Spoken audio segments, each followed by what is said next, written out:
Today I want to talk through something that you could do every morning if you wanted to balance or neutralize some negative thinking patterns. And I'm going to talk about this particularly from a traumatic experience standpoint. I guess this would probably be accessible. This would probably be helpful for let's say more mild steering as well. But I would like to create some space to honor and remove let's say guilt and shame around heavier things. So let's say that you notice that you are thinking in a way that makes you feel like shit. You have thoughts, and maybe you're not really hearing the thoughts, but you do notice that you feel uninspired. Maybe you're having difficulties in your relationships. Maybe you can't get yourself to do things. Maybe you're doing self-sabotage type things. And so it would seem like in our modern world that the way to solve that would be to be really hard on yourself, right? To be like, come on, use your will, commit, do it. I'm sorry, I don't know if that works. I've been coaching behavior change for 7 years now, and I'm gonna say no. In my experience, if it's been somewhere challenging for you previously, a bigger commitment or more internally applied pressure is probably not going to do it.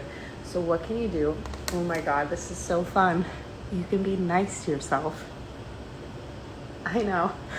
There's no way in hell that would work, but it does. So let's say you want to overturn this pattern and you're willing to give this a shot. What would you do? Well, this is what I would do. Every morning, before you do anything, you walk your ass to the kitchen and you fill up a glass of water, whatever way you like water. Maybe you like it warm, maybe you like it cold, maybe you want it whatever, filtered, super extra, filtered, reverse osmosis. You get your glass of water and you hold your glass of water and you say, all right, self, I'm gonna fill this cup with as much love as I can. And you just kind of think about it. So if this was filled with everything that you needed to feel at peace, what would you put in there? Well, there might be some confidence, there might be the feelings of abundance, maybe there's some safety, maybe you're okay, I also would like some sass, maybe I want to feel more fun, maybe I would like a little bit more excitement. So I'm gonna just take a moment and fill my cup with all of these things that I want. And then you're gonna cheers, because that's a smart ass thing to do. You cheers yourself and you drink your water. And you can be creative about it. Maybe for you just take a sip and that does it, and then you pour the rest out for your homies, or you water your plants with it, or you give it to your dogs or your kids or something. or maybe you drink the whole thing. But after that, you say, okay, great. I'm nourished. What would it feel like if I was nourished? I'm just going to take a second. I'm going to feel what that might be like now.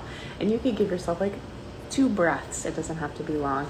And then after that, before you go anywhere else, and you can keep your little notepad in the kitchen, hey Ryan, you can write out 5 to 10 things, or for 2 minutes, whatever's easiest, some things about yourself that you appreciate or about your life that are actually pretty great. And they don't have to be these profound, perfect experiences. They could just be that, well, I didn't do this yesterday, or I liked the color of my shirt, or, well, I guess that the way the bookshelves are organized are kind of pretty right now, and that's it.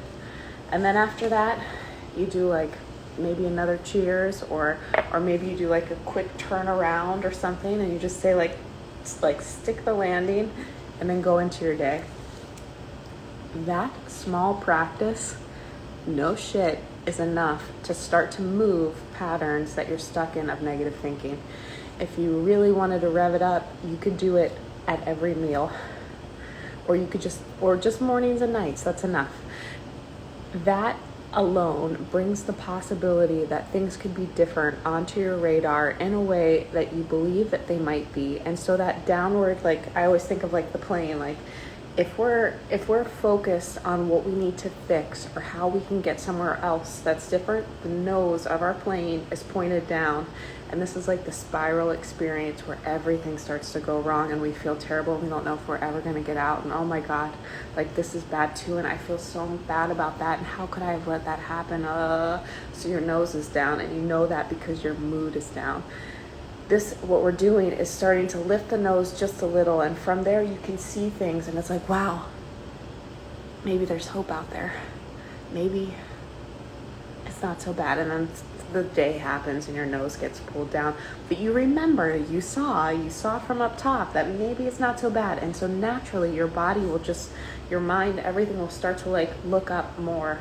And so if you can commit to doing that for 5 days or 10 days, it might make a huge difference for you. Let's say you are doing this in the kitchen. If you haven't seen my circles, you're probably new to my work, but I love circles. Here. So let's say you commit to doing 10 days. You have a paper with 10 circles, that's it. And you put these circles on your fridge, or if you have a dry erase marker, you can write on your mirrors, or you write on your walls, it's your world.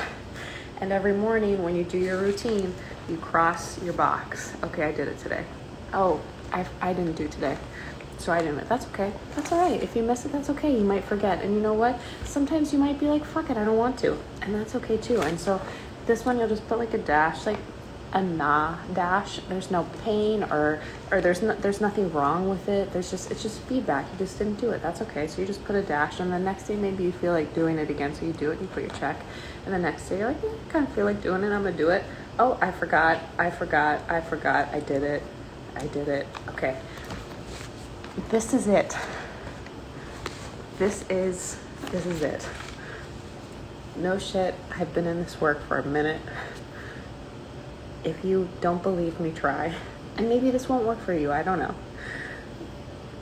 But I tend to work with very like strong, energetic folk. And if their nose is pointed down, then they're not just like going down. They're like diving down.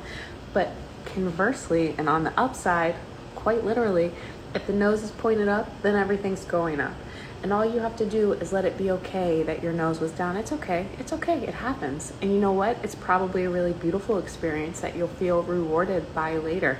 By having this experience, this is great. Like what you get up here is so much cooler once you know what it's like down here. And so if you can't just let the rest be, it's okay. There's nothing wrong with you. You're not broken. It's just a pattern that you learned. And it's okay that you will unlearn it. And it's okay that you learn something else, no matter how long it takes. Learning takes time. And so see all this, they're not perfect. That's okay. It's okay.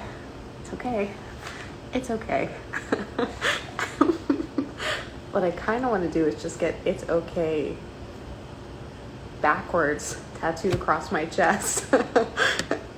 And then and that would be like all that could be like my whole show where I just like, it's okay. But that's really all we need to, like, okay, if you really look at self-development, if you look at therapy, if you look at everything, all of it is basically to be able to come to a place where you accept.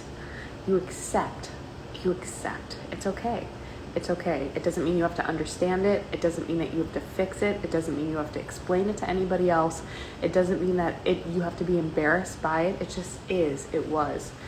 I think what's really, I don't know, I guess I notice when people have been through trauma, they then do traumatic-ish things to themselves, whether that's drugs or unhealthy spending habits or abusive relationships or not doing things that are good for them or right for them.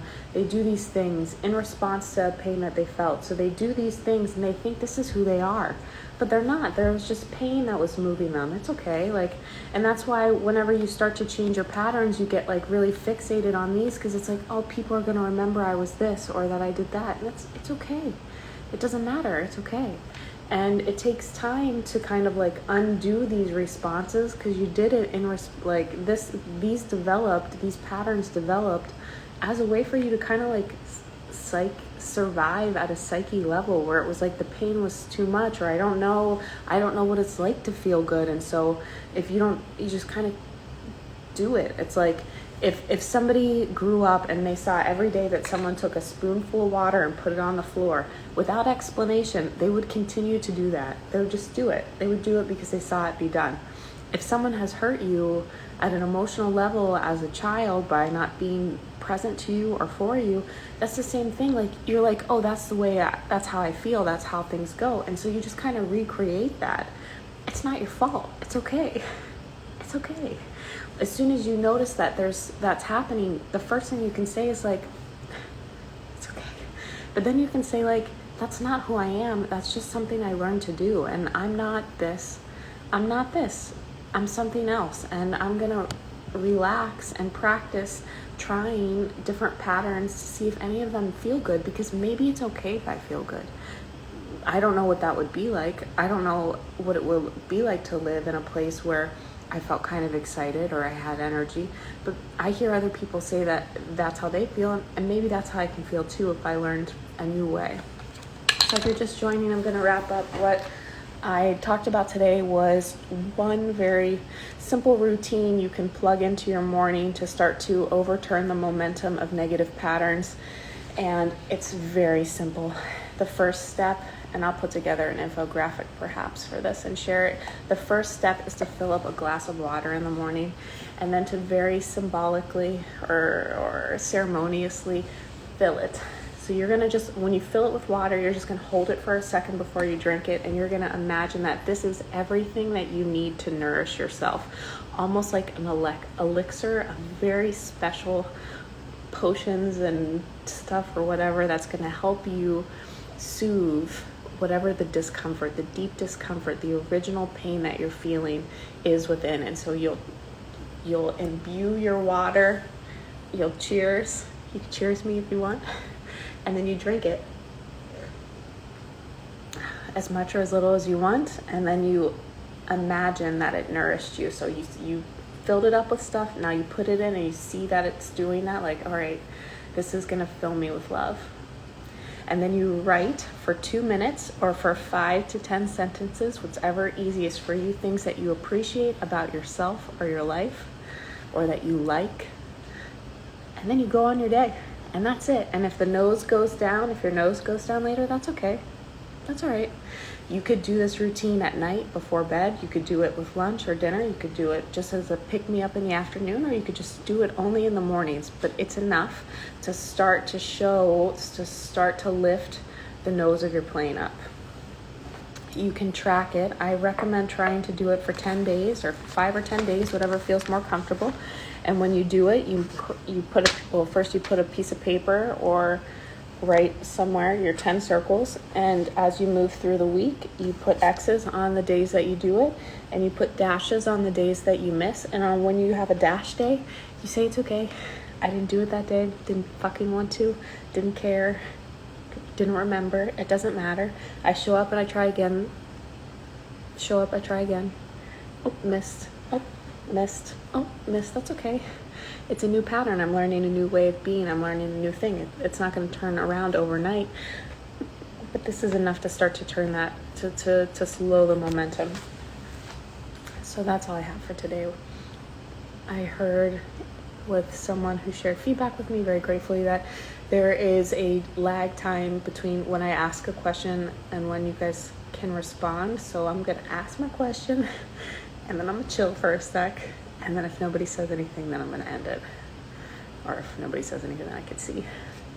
So does anyone have any specific personal things that they would, or a friend that they want to troubleshoot right now, or any patterns or difficulties that would be helpful for us to work through together?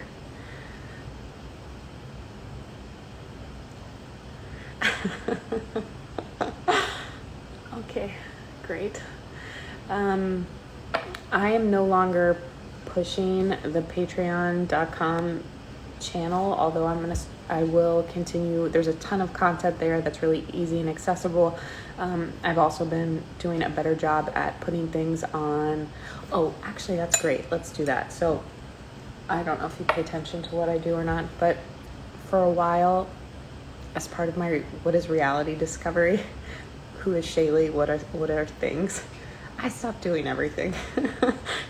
Everything. I was like at everything. And in ramping back up to some amount of production that feels appropriate for me, I have expectations of what that should look like, but I also have the reality of what is. And so I can judge myself against the reality of what is. You're not doing this. You should be doing that. This wasn't good. Or I can appreciate that this is what I'm doing. This is the only show that's on TV right now. So am I going to talk shit about it, or I'm going to do the best I can with it? This is all that's on. What can I do about it?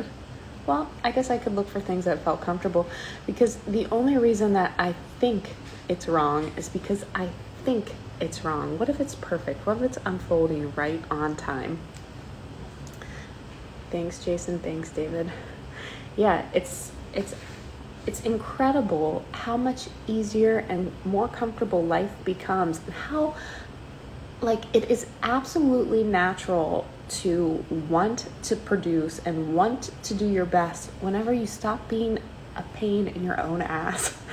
I cannot tell you how quickly doors fling open whenever you aren't saying all the time what you should be doing or why what you're doing is wrong. So for example, I work with people who are they're bringing down big things. They're translating big things, and they know they have this thing inside of them. I've got this book I've got to write. I've got this message I have to deliver, but right now I'm not doing shit. I'm not. And that makes them feel terrible. And you know what they're not going to do when they feel terrible? Their life's fucking work, because that flows from a place of joy. And so no matter what's happening, if you can come to a place of acceptance and say hey, look, I thought it should be different. I thought that I should be doing this right now, but I'm not. And you relax into that and say okay, maybe there's something here for me to see. Maybe I'm picking up an extra skill. You will do the work. You don't even have to try. It just spews out of you. And I'm not saying this this isn't just relative to the Shaylee show. This is relative to I've talked to people all over the world for years. And that's just, it seems to be, if you are a highly energetic individual, as soon as you start saying no to what's happening, everything shuts down. Your access to energy, so your ability to do things becomes less, because you are pinching yourself off from your life force by saying no. And so then the pressure that you're okay, I'll push harder. I'll be harder on myself. And then just pinches more. And then things get darker and darker. And it's okay if that's happening, because as soon as it gets really dark and you're at the really bottom, you have no other choice but to accept. So it's surrender or die trying. And like when you die, there's a rebirth. And so you can't lose. No matter what you're doing, you can't lose.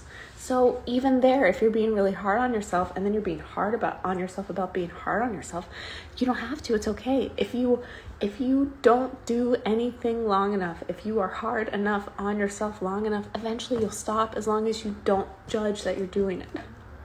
It's like this meta level of acceptance. No matter what's happening, the highest level you can climb on to accept and say like, I know I should be accepting, but I'm not. Accept that you're not accepting. It's a really tiny, crazy little thing. It seems like, are you crazy? Really? But it fucking works. And this is like quantum physics, law of attraction type stuff, where it's saying like, we attract what we feel. If we feel like we're doing something wrong, we will continue to experience things that indicate that that our mind judges wrong. If we are looking for problems quantumly, we will continue to activate, like we'll just see them, call them into being. And so while being nice to yourself and supportive of you doesn't seem like the way to produce over time, no shit, as far as I can tell, it is. But that's just like, I encourage you to run your own experiment. What I've learned in my lives, multidimensional lives, is that what I say really doesn't matter. What matters so much as the belief I have and myself and you, and that's it. And so you can kind of like style that however you want to make it work. If the words that I'm saying don't resonate for you as true, that's okay. Perhaps there's something else though. I'm just kind of saying like my message is just like, maybe try something else. Maybe there's something that would work. I don't know. What do I know? That's it. That's all I've got today. Does anyone have anything they would like to add?